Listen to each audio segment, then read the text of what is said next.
What's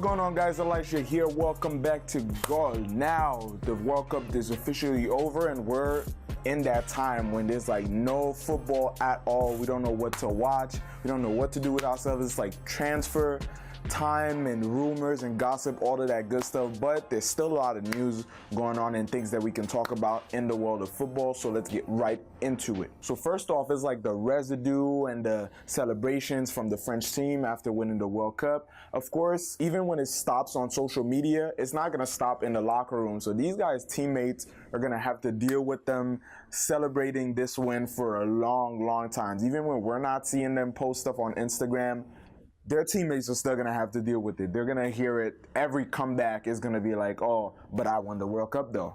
Did you? Exactly. But it's all a good fun. They work hard for it. They won it. So they have bragging rights for life now. But the big headline surrounding all this French team winning stuff is the whole Africa versus France debate. And President Obama even spoke about it, saying, that talking about diversity and how incorporating people from different cultures and different backgrounds actually improves the quality of a nation. And also Trevor Noah spoke to it on The Daily Show and also posted this picture on his Instagram. So here's the whole case. 21 out of 23 of the players on the team were actually born in France.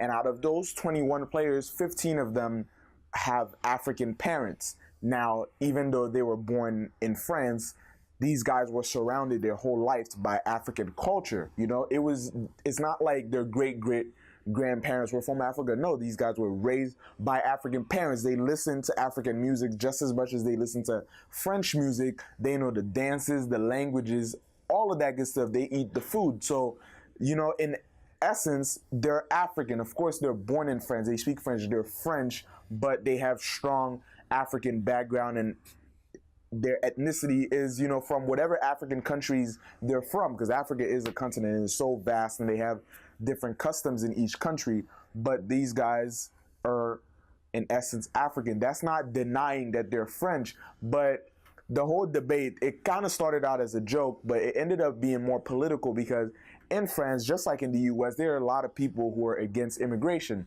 So to counter those people, and it's ironic because they're celebrating the World Cup win, but if like they wanted, immigration was so much stricter and they weren't letting in all those people from those African countries in France, then the parents of all these World Cup winners wouldn't be in France and their team would be bad. Like imagine a team without Mbappe, Pogba, Matuidi, Umtiti, and N'Golo Kante, even like the European guys from Germany, Griezmann and Giroud from Italy, like all these players wouldn't be in that team, and who knows what that team would look like. And if we're looking at other players that didn't even make the team who are purely French, like that, it just wouldn't work. So that's the whole case. So point blank period, these guys are of African origin, they're embracing the African culture. They're African, but they're French citizens. They won the World Cup for France, not for their respective African countries. So let's just leave it at that. They're both African and French. That's it. It's simple. So now let's get into some transfer news. Alison, Brazil's main goalkeeper and former goalkeeper for Roma, transferred to Liverpool for the world record fee of $73 million.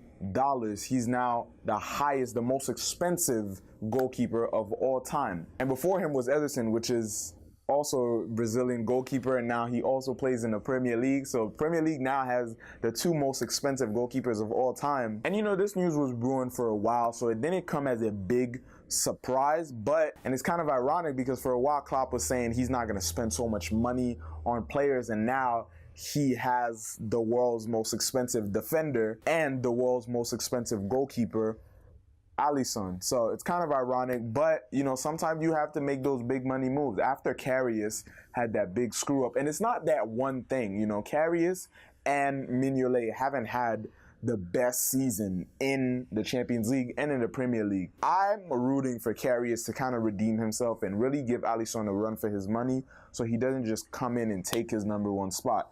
but it's most likely that Alison's going to be the main man for the Champions League and the Premier League.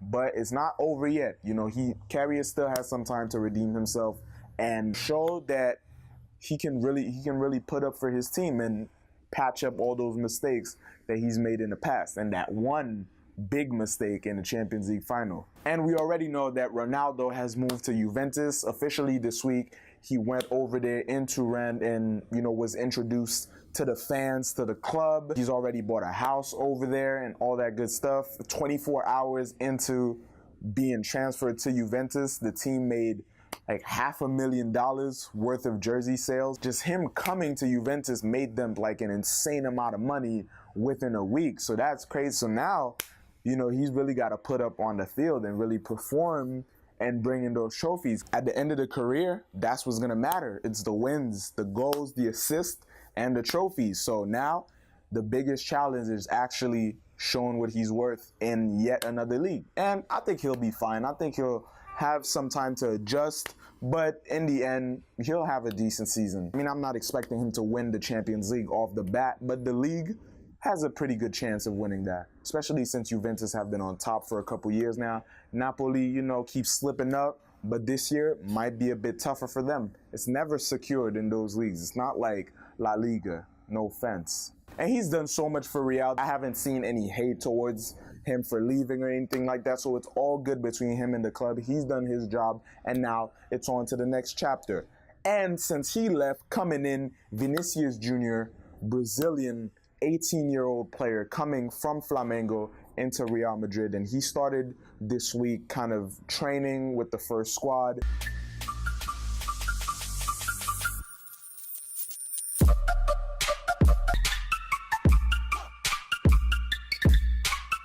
And he's looking really, really good. His footwork is there. Like, he's looking really mature. He's not sloppy with his play from the clips we're seeing, at least. I'm excited to see. He could be, I don't want to call him the next Neymar or anything like that. Let players be who they are. Let them have their own identity. They don't need to be the new this or the new that. He's going to be him. And I'm really excited to see, even as a Barca fan, but I admire Brazil so much. I really want to see how he's going to perform, how he's going to play with Bale, especially if he doesn't move to the Premier League, if he actually stays with Madrid. But with Ronaldo leaving, it seems like Bale is going to have a lot more freedom and a lot more control and power in the team and the decision-making, all of that. And speaking of 18-year-old players, Irvin Botaka Yobama has been released by Torpedo Moscow because the fans were protesting so much because he's black, and they apparently don't allow black players to be on their team. And apparently one of their slogans is like they have black letters in, you know, the name of the team, but in their squad they only allow whites. It's like some crazy stuff like that, and it's just stupid that the team would actually allow the fans to pressure them so much. And it's like a third division team or something like that, that they would put the pressure so much on the team that they would actually release him. And again, since this is such a reoccurring theme this week, one player who actually took a stand and said, you know, enough was enough, Mesut Ozil just announced that he will be retiring from international football. He will no longer play for the German national team.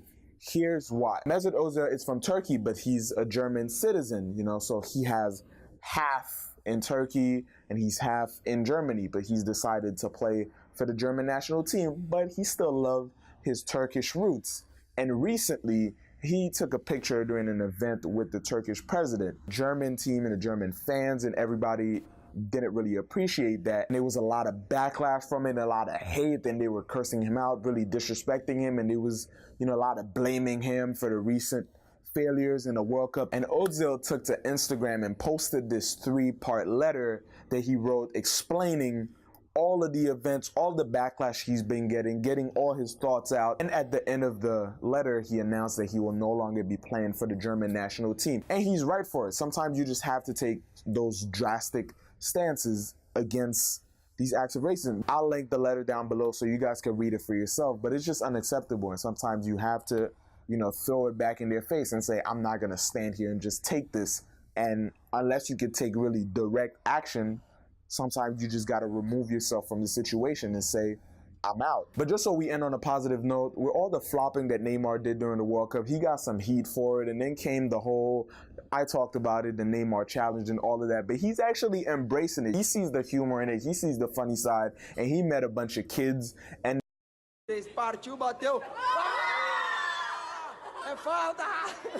it's just all in good spirit. I know this has been kind of short because there's no games, you know, the seasons really haven't started yet, and right now it's kind of the preseason, and sometimes the teams play well in preseason, not really in the regular season, so we can't really count down too much, but there's still transfer, there's still different drama, gossips happening in the football world, so you can count on me to sit right here every single week and talk about it all, even when the season starts. I'm going to be right back here telling y'all everything that happened in the week of football. So if you enjoyed this video, make sure you drop a like, but if you didn't, drop a dislike, but make sure you let me know why in the comments below. Also, make sure you check out the music and the social media for Goal in the description, and I'll see you guys next time on Goal. Peace!